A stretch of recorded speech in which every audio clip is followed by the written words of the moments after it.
शाहनवाज जी, ये बड़ा आसान होता है कह के निकल जाना कि झूठ बता रहे हैं, दुष्प्रचार हो रहा है। सर, जो हो रहा है वो आपके सामने है, आप खुद स्वीकार कर रहे हैं, पानी आ जाता है, आप खुद मान रहे हैं कि ये दिक्कत हर साल हो जाती है। मैं ये पूछ रहा हूं कि आप लोगों के होते भी अगर ये दिक्कत होती है तो फिर उस सरकार में और आपकी सरकार में क्या अंतर है, जिसको आप बाहर धकेल के खुद सत्ता में आए और बाहर आ रहे हैं? देखिए रोहित जी, हम लोगों ने जब से नीतीश कुमार जी की सरकार वहां आई और केंद्र में हमारी सरकार, हमने मिलकर कैसे बाढ़ की त्रासदी से मुकाबला करें, हमने बहुत मुकाबला किया है। हमने बड़े पुल पुलिये बनाए हैं बिहार के अंदर। जैसा आलोक जी ने कहा, करीब 2.25 लाख करोड़ के तो पुल हम लोगों ने बनाने का काम किया है। पहले तो गंगा पे एक ब्रिज दिखता था, उसके अलावा कोई बड़ा ब्रिज कोई भी सरकार ने बनाया नहीं था। एक मोकामा का ब्रिज था और एक भागलपुर में ब्रिज था, लेकिन उसके बाद गंगा नदी पे, कोसी नदी पे, सब जगह हमने काम किया। लेकिन पानी की जो नेपाल और भारत की जो ट्रीटी है, उसके अंदर हम नेपाल की समस्या को भी समझते हैं। जब उनके यहाँ बहुत ज़्यादा पानी आता है तो वो पानी यहाँ भी आता है। हमने तो अटल बिहारी वाजपेयी जी के ज़माने से ही शुरू की थी नदी को जोड़ने की योजना। कहीं पर सुखाड़ है बिहार में, कहीं बाढ़ है, लेकिन 10 साल जो यूपीए की सरकार रही वो उस पर नहीं आगे बढ़ सकी। अच्छा। लेकिन अभी हमारी नरेंद्र मोदी जी की सरकार ने इस पर बहुत काम किया है और हम इस पर आगे इस काम को आगे बढ़ा रहे हैं। आइंदा बिहार को देखिए, नॉर्थ बिहार, खासकर जो आप नेपाल के बॉर्डर का जिला देखते हैं, उन जगह जो पानी आता है उससे संकट बढ़ता है और कहीं अप्रोच भी कटे तो क्योंकि चुनाव है तो हल्ला कर देते हैं, पुल बह गया, पुल बह गया। तो इसलिए आपने भी तस्वीर दिखाई, मैंने भी दिखाई। और जहाँ का तो अस्पताल का सवाल है, अस्पताल में भी कोरोना से जितनी मजबूत लड़ाई बिहार लड़ रहा है उसकी मिसाल दी जानी चाहिए। हाँ, बिल्कुल सर, जब पूरे देश में लॉकडाउन खुल गया तो बिहार 15 दिन का लॉकडाउन कर रहा है। सर, जब पूरे देश में लॉकडाउन खोल रहे हैं आप तो बिहार 15 दिन का लॉकडाउन कर रहा है, क्योंकि उस संकट अभी बिहार को हमारे यहाँ तो संकट बढ़ा है। शाहनवाज जी, बिहार को तो डीडीसी हो गए, इस बात के लिए भगवान का शुक्र करना चाहिए, डॉक्टर हो गए, कि बिहार को 3 महीने एक्स्ट्रा मिले तैयारी के। जब पूरे देश में हाहाकार की स्थिति हो रही थी, बिहार में उस वक्त स्थितियां कंट्रोल में थी, सब कुछ ठीक ठाक था। अब जब पूरे देश में आप कह रहे हैं लॉकडाउन खोलना है, अनलॉक 1 हो गया, अनलॉक 2 हो गया, तो बिहार के लोगों को आप कह रहे हैं कि 15 दिन का लॉकडाउन लगाएंगे, यानी कि उस 3 महीने का सही इस्तेमाल नहीं किया आपने। बिहार में क्या करें, ये बीमारी त्रासदी रोहित जी, हाँ एकदम इस्तेमाल किया, उसका पूरा ध्यान रखा, लेकिन ये त्रासदी है, ये महामारी है, ये संकट कहां बढ़ेगा कहां घटेगा ये नहीं पता है। जहां केरल में कंट्रोल हो गया था वहां भी बढ़ रहा है, कई जगह कंट्रोल होने के बाद सेकंड फेज आ रहा है, थर्ड फेज आ रहा है।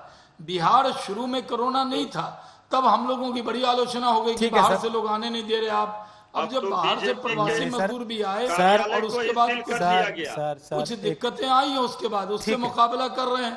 अरे बीजेपी के कार्यालय को अगर कोई कोरोना पीड़ित हुआ तो कार्यालय को तो सील करना पड़ेगा ना। हमारे पार्टी के प्रदेश अध्यक्ष कोरोना पीड़ित हो गए, ठीक शाहनवाज में है। ओके मृत्युंजय, अब बोलिए अपनी बात, उसके बाद माधव आनंद बोलेंगे। तबलीगी जमात से बीजेपी ऑफिस का क्या तुलना है भाई? नहीं, आप लोग कह रहे थे, आपके लोग की तबलीगी जमात कोरोना फैला रहा है, अभी बिहार में कौन फैला रहा है?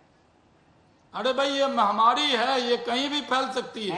हमने महामारी तो है, लेकिन महामारी को रोकथाम के लिए लापरवाही होती है, हमने ये सरकार होती है महामारी के रोकथाम के लिए। तबलीग जमात ने कोरोना फैलाया है, हमने ये सरकार की लापरवाही का खामियाजा बिहार की जनता भुगत रही है। कॉन्फ्रेंस लॉकडाउन क्यों करना पड़ा?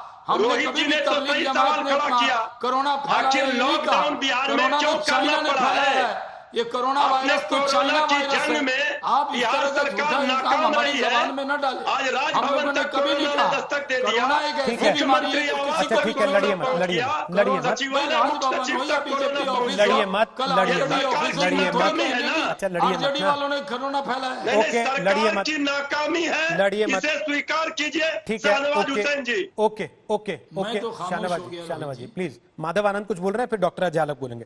बोलिए माधव आनंद फटाफट। 40 सेकंड आपके पास, रोहित समय जी, कम है। हाँ रोहित जी, शहनवाज हुसैन जी बहुत ही सालीम व्यक्ति हैं और उन्होंने अपनी जो बातें करी, मैं उस पर कुछ 1-2 मिनट में बोलना चाहता हूं, 1 मिनट के लिए। जितनी भी उन्होंने बातें कही, कोरोना का क्या है, कोरोना जो है जब पूरे देश में अनलॉक की प्रक्रिया आपकी स्टार्ट है, 3 महीने से ज्यादा वक्त बिहार को मिला, ये लोग ओवर कॉन्फिडेंट थे। ये लोग कहते थे बिहार के लोगों में इम्यून सिस्टम इतना डेवलप है, इतना स्ट्रांग है कि कोरोना फैल ही नहीं सकता। मैं खुद बिहार से होके आया हूं अभी कुछ दिन पहले, मैंने वहां के लोगों में देखा न अवेयरनेस नाम की चीज है, सरकार ने कोई इस तरह का कैंपेन नहीं चलाया जैसे लोग तक पहुंच सके कि भाई की कोरोना क्या है, कैसे इससे बचा जाए। गांव की स्थिति तो और बद से बदतर है। अगर ये महामारी का रूप लेता है तो मुझे लगता है पूरे देश में बिहार की स्थिति जो है दिल्ली और बॉम्बे से भी बदतर स्थिति पहुंचेगी, क्योंकि बिहार की स्वास्थ्य व्यवस्था की जब बात करेंगे तो ग्रामीण इलाके में स्वास्थ्य व्यवस्था चौपट है। डॉक्टर अजय आलोक जवाब दीजिए, कुछ भी नहीं है, जवाब दीजिए फटाफट। इसलिए तो हम कह रहे हैं कि इस पर सियासत कीजिए आप लोग, यही तो कह रहे हैं। माधव जी, सबसे पहली बात, ये महामारी है, महामारी का रूप नहीं ले रही है, महामारी बन चुकी है, इस बात को स्वीकार कीजिए। खाली बिहार में नहीं, पूरे देश में बन चुकी है। और शुक्र मनाइए कि आज हम 11-12 हजार टेस्टिंग पे हैं और 20 हजार टेस्टिंग पे जाने वाले हैं 20 जुलाई तक, और तब भी हमारे यहाँ सिर्फ 20 हजार मामले आए हैं और 13,500 लोग रिकवर कर चुके हैं। इस पे आपको खुशी होनी चाहिए।